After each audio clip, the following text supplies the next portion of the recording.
Nemački autor Bernard Kellerman objavio je 1913. godine knjigu pod nazivom Tunel, koja je ubrzo postala bestseller i jedna od najprodavanijih knjiga u prvoj polovini 20. veka. Roman govori o inženjeru, idealisti, koji želi da u roku od par godina napravi tunel na dnu Atlantskog okeana kako bi povezao Ameriku i Evropu. Projekat prate ogromni finansijski problemi, nesrećni slučajevi, pobune radnika. Nakon 26 godina tunel je završen. Međutim, samo dan kasnije on postaje tehnički zastareo. U međuvremenu, avioni su postali jeftiniji i brži metod transporta. Srbija bi mogla da izvuče dobre pouke iz ove priče, jer već 13 godina Srbija ide ka Evropskoj uniji, a nalazi se tek na pola puta. U međuvremenu taj put postaje sve nesnošljiviji, od političkih ucena po pitanju Kosova i Metohije do sve težih ekonomskih i socijalnih posledica ovog smera da Evropska unija nema alternativu. Svet se promenio, Evropska unija se promenila, tržište je sada drugde, pre svega na istoku, najviše, verovatno, u Rusiji i Evroaziji.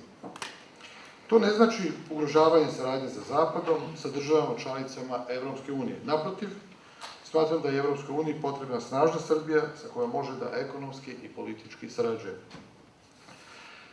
Paradigma o neizbežnom članstvu u Evropskoj uniji kao jedinom garantu ekonomskog prosperiteta brutalno je srušena 2008. godine, početkom globalne finansijske krize koja je dovela do nepovratnih političkih, ekonomskih i socijalnih promjena u Evropi. Za samo 5 godina otvoreno je pitanje opstanka Evropske unije. Island je odustao od članstva u Evropskoj uniji, Ukrajina i Jermenija su već procenile da će od članstva imati više štete nego koristi i jednostavno su odustale. U britanskoj javnosti vodi se rasprava da li je dobro da država napusti Evropsku uniju. Evroskeptici u Britaniji smatraju da Evropska unija previše košta Veliku Britaniju i da Britanija daje više novca u budžet nego što ga povlači. Oni povlače da članstvo u Evropskoj uniji Britaniju godišnje košta 9 milijardi funti, odnosno isto toliko koliko daju za doprinose za nezaposlene. Od 40 godina koliko je članica, Britanija je 39 godina više davala Evropskoj uniji nego što je dobijala. Kao primjer da članstvo u Evropskoj uniji više nije u interesu britanske ekonomije, navodi se da je tokom prethodne decenije britanski izvoz u Evropsku uniju porastao za 40%, dok je izvoz država koji nisu članice Evropske unije porastao za 80%, 2 puta više. Interes da uđe u Evropsku uniju već odavno nema ni Srbija. I pored ogromne političke štete od integracije u Evropskoj uniji, ja bih ovde govorio danas samo o ekonomskim štetama. Uzmimo primjer SSP-a. Nije postala u trenutku kada je potpisan nikakva ekonomska opravdanost da se on potpiše. Njime se smanjuju državni prihodi i slabi se domaća privreda, a posebno poljoprivrednike stavlja u neravnopravan položaj sa njihovim kolegama iz Evropske unije. Reći ću samo nekoliko brojki koje sve govore.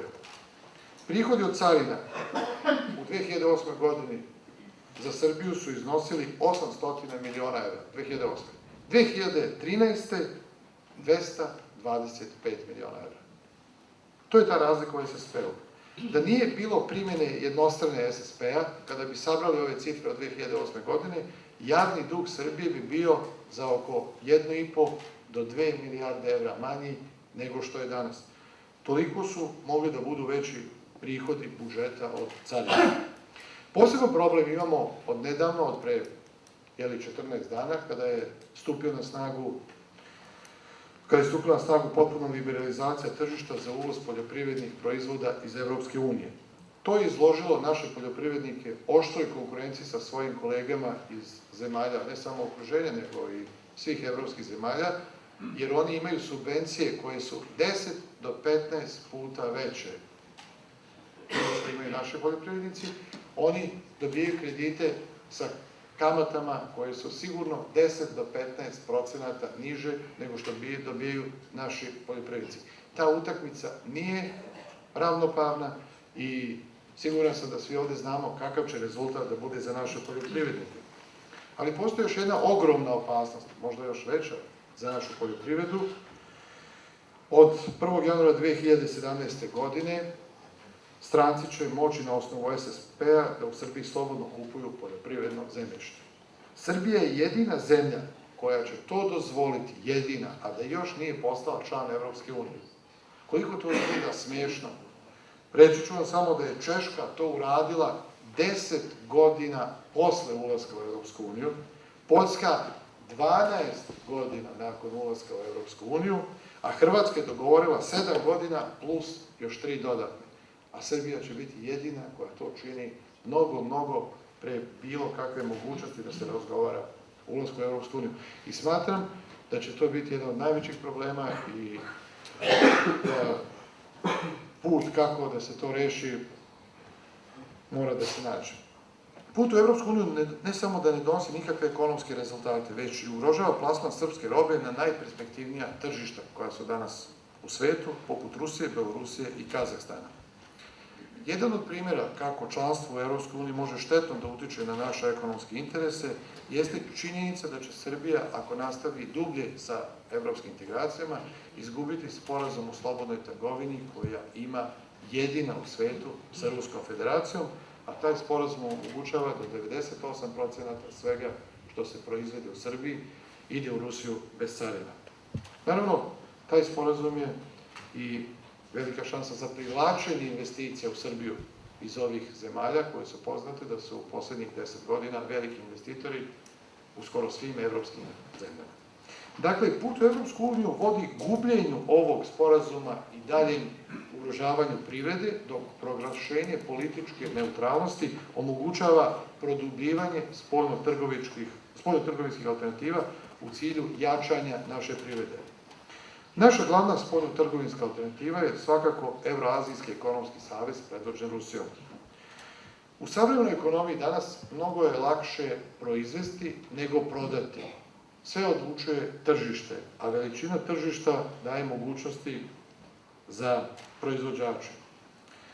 Evroazijski ekonomski savez koji čini Rusija, Belorusija i Kazahstan je tržište od skoro 200 miliona ljudi koji se nalaze u velikoj ekspanziji. Ove zemlje su prošle godine ostvarile rast bruto domaćeg proizvoda od 3,5% u odnosu na skromnih 0,6% u eurozoni. Potencijali saradnje su ogromni, reč ne samo o energentima, poljoprivredi i trgovini, već i o mnogim drugim razvojnim, infrastrukturnim, građevinskim i saobraćajnim objektima. Šta Srbija treba da uradi da bi unapredila saradnju sa Evroazijskim ekonomskim savezom? Isto što je radila i sa Evropskom unijom. Ta saradnja mora da bude sistemska, a ne kao do danas stihijska. Srbija u poslednjih 13 godina, od 2000. godine, izgradila preko 30 institucionalnih mehanizama za saradnju sa Evropskom unijom. Od Kancelarije za pridruživanje, preko ministara i potpredsjednika vlade zaduženih za Evropsku uniju, do čak 2 posebna skupštinska odbora posvećena evropskim integracijama. Danas više od 10 državnih agencija u administraciji Srbije radi na pospešivanju odnosa sa Evropskom unijom. Za ovih 13 godina više od 10.000 ljudi bilo je stavljeno u funkciju razvoja odnosa sa Evropskom unijom. U tom periodu potrošeno je više stotina miliona evra za razvoj saradnje sa Evropskom unijom. Logično je da posle tolikih napora sa jedne strane prema Evropskoj uniji i praktično nula napora, jer ne postoji nijedna institucija u Srbiji koja se bavi odnosima sa Rusijom, logično je da je danas izvoz u Evropsku uniju veći nego što je izvoz u Rusiju. Ali isto tako, trend izvoza u Rusiju raste, a u Evropsku uniju pada. A u privredi je jedna od najvažnijih stvari trend. Kakav je trend? Trend sa Rusijom je pozitivan. Kada bi samo deo ljudskih resursa i deo sredstava koji su usmereni u saradnju sa Evropskom unijom i način kako se to radilo institucionalno, bili usmereni u razvoj institucionalne i sistemske saradnje sa evroazijskim zemljama i Rusijom, siguran sam da bi za nekoliko godina izvoz u Rusiju na ovaj način bio veći nego što je danas u Evropsku uniju. Hteo bih da navedem primjere dve zemlje od kojih Srbija može da se uči kako se štite državni i nacionalni interesi. Jedna je članica Evropske unije, Nemačka, a druga je politički neutralna, Švajcarska.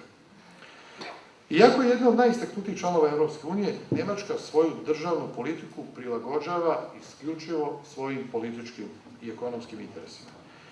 Nemačka je danas najveći ekonomski partner Rusije. Njen najveći međunarodni poverilac i glavni izvor akumuliranih investicija. Nemci su prošle godine investirali 7,5 milijardi evra u Rusiju, a Rusi su u Nemačku investirali 4,5 milijarde evra. Obim trgovinske razmene ove dve zemlje u prošle godini iznosio 80 milijardi dolara. Nemci su svojim kapitalom otvorili u Rusiji 6.000 preduzeća. 6.000. Njemačka i Rusija su realizovale gasovod Severni tok. Nemačka i Ruska federacija su garanti za čak 22 regionalna dogovora, za koje obe države garantuju, koji postoje između nemačkih država i ruskih republika i regiona. A što se tiče Švajcarske, ova zemlja se nalazi u srcu Evrope, ali niti je član Evropske unije, niti je član NATO. Švajcarska ima dugu i vrlo ukorenjenu tradiciju političke i vojne neutralnosti, a odnose sa Evropskom unijom zasniva na bilateralnim ugovorima, kojih ima preko 120. Na isti način Srbija treba da definiše svoje odnose sa Evropskom unijom, a prvi korak ka tome je održavanje referenduma na kome bi se građani izjasnili da li su za članstvo u Evropskoj uniji ili za politički neutralnu Srbiju. Protivnici ovog referenduma, a to često čujem u Skupštini od svojih kolega, smatruju da je on nepotreban. Često kažu, samo vi iz Demokratske stranke Srbije ste ovde protiv Evropske unije, pa niste valjda vi jedini pametni. Samo ste vi protiv, a 90% stranaka u srpskom parlamentu je za. Ali, da podsjetim samo jednu stvar, to podsjećam i sve kolege, u Švajcarskoj je 1992. godine organizovan referendum na kome su građani odbacili ulazak ove zemlje u Evropsku uniju, jer su smatrali da to nije u njihovom interesu. Iako je u tom trenutku rezultat ovog referenduma da neće Švajcarska u Evropsku uniju iznenadio mnoge. Zašto? Samo je jedna stranka tada u parlamentu Švajcarske bila protiv i tražila da se glasa protiv ulaska u Evropsku uniju. Samo jedna stranka. To je bila Švajcarska narodna partija. Danas je ta tada mala stranka, Švajcarska narodna partija, jedna od najjačih političkih partija u Švajcarskoj. Analogija sa Srbijom mislim da je danas potpuno. I na kraju da zaključim, na raskrsnici puteva multipolarnog sveta Srbija mora da izabere svoj poseban pravac, pravac političke neutralnosti. Samo tako Srbija može da ugleda svetlo na kraju tunela, a da je u međuvremenu širokim lukom ne prelete procesi koji menjaju svet strahovitom brzinom. Srbija mora da ima izbor, jer Srbija ima budućnost. Hvala vam.